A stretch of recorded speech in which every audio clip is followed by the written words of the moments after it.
Olá pessoal, sou o Doutor Refrigeração. Estou trazendo aqui para vocês a segunda parte do vídeo em que nós estamos falando sobre filtro secadores, tá? Qual a sua utilização? Qual o posicionamento de trabalho? Qual é a finalidade do filtro secador no sistema? Então nós já vimos aí a primeira parte e estaremos vendo aqui agora a segunda parte. Mas desde já eu te peço o seu like, deixa o like aí para fortalecer o canal, para nos ajudar no canal. E vamos à segunda parte do vídeo. Nós sabemos que em qualquer serviço de reoperação de gás é obrigatório a troca do filtro secador. Mas antes de nós fazermos a substituição do filtro, nós temos que nos atentarmos para o seguinte.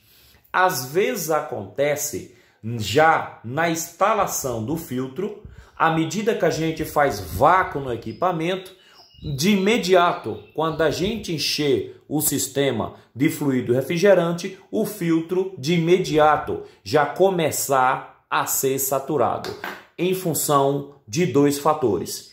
Primeiro fator, falta de limpeza no condensador, pessoal. Todas as vezes que formos fazer reoperação de gás, nós temos que estar limpando o condensador, porque o condensador ele é armazenador de fuligem.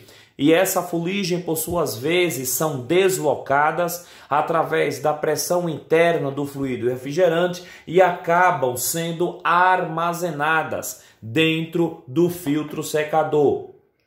A tela de trabalho, por sua vez, ela acaba retendo essas impurezas, fazendo com que as mesmas não venham obstruir o dispositivo de expansão, que é o tubo capilar. Nisso, o aparelho já deixa de resfriar e congelar os alimentos parcialmente ou totalmente. Então, é muito importante nós efetuarmos uma limpeza no condensador. Aí você diz, mas e aí, doutor, de que forma?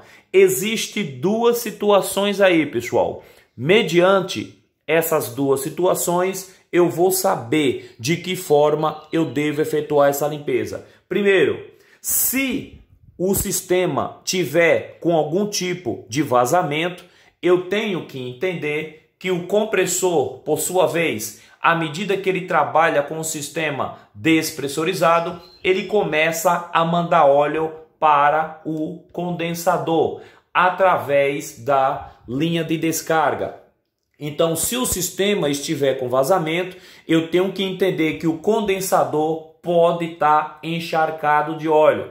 Aí você diz, mas e aí, doutor, se tiver encharcado de óleo, é só dar um jato de gás? Não, pessoal. Nesse caso, nós temos que estar usando o 141B, tá? Para retirarmos todo o óleo da serpentina. Porque se de repentemente você só jogar a pressão, o óleo, por sua vez, não sairá totalmente. Os tubos do condensador internamente ficarão melados de óleo. E à medida que o fluido começar a circular no sistema, o fluido empurrará todo esse óleo para o filtro secador, gerando assim uma saturação precoce. Aí você diz, mas e aí, doutor, eu posso estar usando o álcool metílico? Não, pessoal. O álcool metílico, ele é um desumidificante, tá? Ele não tem características de limpeza, tá? Então, o mais correto hoje é ainda o produto que nós utilizamos no mercado, que nós achamos com grande facilidade, é o 141B. Primeira situação. Segunda situação, o condensador, o sistema não estava com vazamento, o sistema estava pressurizado. Nesse caso daqui, eu posso estar utilizando uma alternativa. Aí você diz, mas e aí, doutor, qual é essa alternativa? Aqui no compressor, pessoal, nós temos a linha de serviço. Esse é um compressor de 1/6, tá? daqui, olha, de um cesto que trabalha com fluido refrigerante R600A. Então aqui nós temos a linha de serviço, aqui nós temos a linha de descarga e aqui nós temos a linha de sucção, a linha de retorno. Então o que eu faço nessa situação? Instalo uma válvula Schneider na linha de serviço, tá? E o que é que eu vou fazer então? Já que eu retirei o filtro secador do local aqui, eu vou pegar a mangueira de fluido refrigerante, vou mostrar aqui para vocês darem uma olhada. Então vou simular aqui para vocês, olha, peguei a mangueira do manifold, tá? Rosqueei na válvula de serviço, na linha de serviço, e o outro lado da mangueira eu ponho na garrafa de nitrogênio. Ah, doutor, mas se eu não tiver nitrogênio, você pode estar usando o R22 ou então o R410, que tem uma pressão muito boa aí de trabalho. Então o que é que eu vou fazer nessa situação? Abro a garrafa, tá? O fluido refrigerante vai adentrar o compressor e vai sair na linha de descarga e, por sua vez, saindo na linha de descarga, vai entrar no condensador, saindo até o final do condensador. Então o que é que eu faço? Eu seguro aqui o final do condensador, espero o condensador encher de fluido até o ponto de eu não aguentar segurar mais aqui. Depois o que é que eu faço? Solto o dedo para que o fluido refrigerante possa expulsar toda a fuligem que tiver dentro do sistema, tá? Mas se tiver óleo, a gente sabe que o procedimento não é esse. Se tiver óleo, eu tenho que desligar o condensador, tá? Instalar uma válvula de serviço ou engate rápido no condensador, na entrada do condensador e pressurizar com 141B para que o fluido que estará empurrando todo o óleo junto com 141B possa sair do outro lado. Mas se o condensador tiver somente com fuligem, tá? Com carbonização, eu posso estar fazendo esse procedimento, tá? Aí você diz, mas e aí, doutor, eu posso estar usando o R134A para fazer isso? Pode, fazendo até uso do compressor. Aí você diz, mas como assim, doutor? O mesmo procedimento, pessoal. Eu não tenho aqui a válvula de serviço? Eu abro a garrafa com 134A, o fluido refrigerante, por sua vez, vai começar a sair no final do condensador e eu posso até estar ligando o compressor para ajudar a empurrar toda a fuligem que estiver armazenada dentro da grade do condensador. Então toda a fuligem, por sua vez, ela vai acabar saindo aqui no condensador, fazendo com que todo o contaminante, toda a fuligem saia do mesmo. Beleza, pessoal? Fazendo isso, qual o próximo passo agora? Instalar o filtro secador no local. Sabemos que, à medida que a gente vai instalar o filtro secador, na própria brasagem, pessoal, a gente já começa a gerar uma pré-saturação no filtro. Aí você fala, mas por conta de quê? Por conta da carbonização. À medida que a gente aplica solda aqui nessa área, internamente no tubo de cobre, já começa a carbonizar. Aí você diz, mas e aí, doutor, tem como eu evitar isso? Tem, se vocês instalarem aqui, olha, a válvula de serviço não está instalada, o que é que você vai fazer? Você vai pegar o manifold, vai prender a mangueira aqui de novo, tá? Vai ligar o seu manifold até o nitrogênio e no nitrogênio, com mais ou menos aí 2 a 3 PSI de força, você abre o nitrogênio e aí sim vocês poderão efetuar a solda sem gerar carbonização internamente. Só que para isso os dois lados do filtro tem que estar aberto. Aí você diz, mas e aí, doutor, eu não tenho nitrogênio, posso usar fluido refrigerante? Em hipótese alguma. O fluido refrigerante, à medida que ele entra em contato com a chama, com o fogo, ele é transformado em ácido. Então, é muito letal e nocivo à saúde. Então, não pode estar utilizando fluido refrigerante para este fim. Somente o nitrogênio. Ah, doutor, eu não tenho nitrogênio. Então, você vai ter que fazer dessa mesma forma. À medida que você soldar aqui, internamente, você já está gerando oxidação, carbonização interna no filtro, beleza?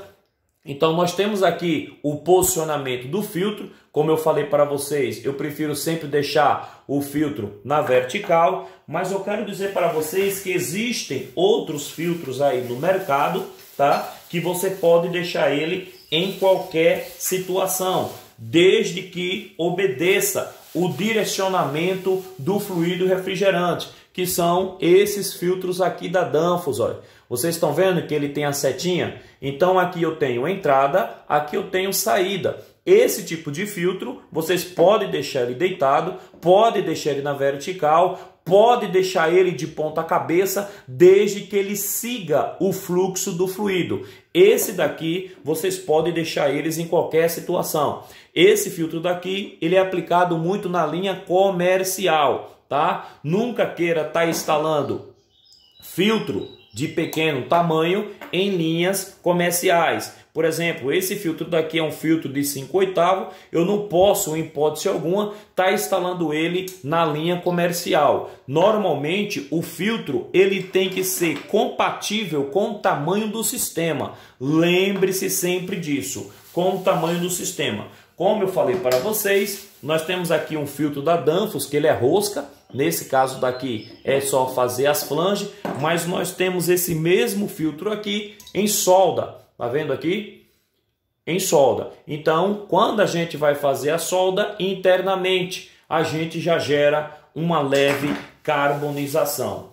Eu estou aqui com outros filtros também que eu acabei tirando do sistema. Tá vendo aqui, olha? Filtros que já trabalharam muito aí no sistema, e eu vou abrir mais dois deles aqui para vocês darem uma olhada. Vou abrir ele aqui para vocês verem, olha, como vocês estão vendo, a sílica tá bem branquinha, tá vendo? Isso diz para nós que esse filtro, que a sílica não tá saturada, mas olha a fuligem que tá aqui dentro, pessoal. Vocês estão vendo esse pozinho aqui, olha? É justamente esse pozinho aqui que acaba saturando, obstruindo a malha, a telinha da tela do filtro. Acaba saturando, obstruindo a tela do filtro, tá? Gerando assim, fazendo com que o refrigerador ou freezer deixe de congelar como deveria. Às vezes o aparelho deixa de gelar parcialmente ou totalmente. Então, muito cuidado com isso aqui, ó. Uma outra coisa que eu passo para vocês também é que, vocês estão vendo esse pozinho aqui? Dependendo a situação do sistema, a sílica, ela começa a entrar em atrito, tá vendo? Uma sílica saturada com óleo e a outra sem saturação de óleo. Dependendo das condições do sistema, a sílica, a própria sílica, ela pode entrar em atrito e esse atrito gera isso daqui, pessoal, olha. O atrito da sílica. Às vezes não é nem fuligem do próprio condensador, é atrito da própria sílica que gera isso. Aí você diz, mas e aí, doutor, como é que corre esse atrito? Por que acontece esse atrito aí da sílica? Por conta do seguinte, pessoal. Eu tenho aqui um condensador. Na maioria dos refrigeradores, hoje, nós temos o subcondensador, que é uma serpentina que corre na lateral e na frente do sistema. Muitas pessoas têm por mania, por praxe, quando dá vazamento no subcondensador, isolar ele e não compensá-lo, tá? Deixa a geladeira ligada somente no condensador. Quando o condensador é grande, até vai. Agora, quando o condensador é pequeno, o que é que vai acontecer? Vai dar alta pressão no condensador, vai dar alta temperatura no condensador e a sílica, por sua vez, como o fluido refrigerante é comprimido no filtro secador, é o último estágio do fluido em alta pressão e alta temperatura até ser deslocado em baixa pressão e baixa temperatura até o evaporador. Então é justamente nesse ambiente aqui que a sílica estará sendo comprimida. justamente nesse ambiente. À medida que a sílica entra em atrito uma com a outra, ela sofre desgaste entre elas mesmas, gerando isso daqui. Olha para isso aqui, olha.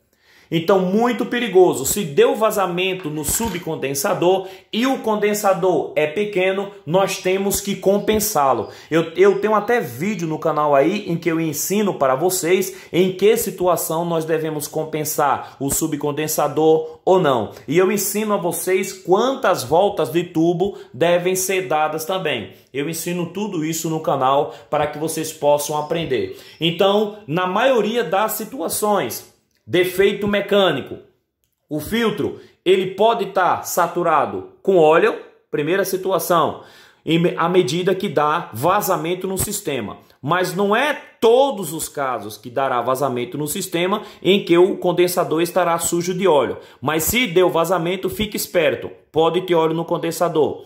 Segunda situação, aí você diz, mas e aí, doutor, como é que eu faço para saber se tem óleo ou não? O filtro é sua referência, tá? Sempre que vocês abrirem o sistema, primeira coisa, vá logo no filtro.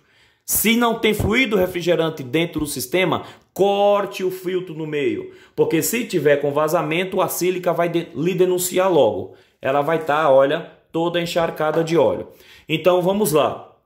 Primeira situação, vazamento de fluido refrigerante. Filtro saturado por óleo. Segunda situação, condensador sujo de fuligem, carbonização. Essa carbonização acaba saturando o filtro secador. Terceira situação, isolamento do subcondensador e não foi compensado mesmo. Gera isso daqui, olha. É por isso que muita gente que trabalha na área não gosta de estar usando o filtro com sílica. Eles preferem estar colocando somente o filtro tela, por conta disso daqui, olha. Aí você diz, mas e aí, doutor, mas funciona? Funciona, pessoal, só que o aparelho, ele acaba trabalhando sufocado, o compressor. Tá? Acaba trabalhando sufocado e ele perde poderio de refrigeração, porque a temperatura de evaporação com condensador completo é uma. Faltando uma parte do condensador, a temperatura de evaporação muda totalmente, fazendo com que o aparelho não dê o seu potencial. Tá? Então fique muito esperto aí na hora de fazer a reoperação de gás, na hora de fazer a verificação do filtro. Ele sempre será a sua referência. Beleza, pessoal? Eu vou ficando por aqui com mais esse vídeo. Espero que vocês tenham entendido como funciona o filtro secador e qual a sua utilidade, a sua utilização, porque o nosso desejo aqui é de sempre ajudar a vocês, tá? Eu sempre recomendo que, se você quiser aprender um pouco mais, é muito bom que você faça um curso de refrigeração em alguma escola conceituada. Mas aí você diz, mas e aí, doutor, você indica alguma? Não, pessoal, eu prefiro não indicar, tá? Mas o Senai é sempre uma referência para nós. O Senai é sempre uma referência para a gente. Mas aí você diz, mas e aí, doutor, você não tem nenhum curso de refrigeração? Não, pessoal, eu sempre vou caminhar junto com vocês. Sempre vou estar na retaguarda, ajudando a vocês aí na medida do possível. Beleza, pessoal? Fica mais essa dica do Doutor Refrigeração para vocês. Já deixe o seu like aí, você que esqueceu de deixar. Que Deus em Cristo abençoe a você. Que Deus em Cristo abençoe a sua casa, abençoe a sua família, em nome do Senhor Jesus. Fique com Deus e que Deus te abençoe. Tchau, tchau, pessoal.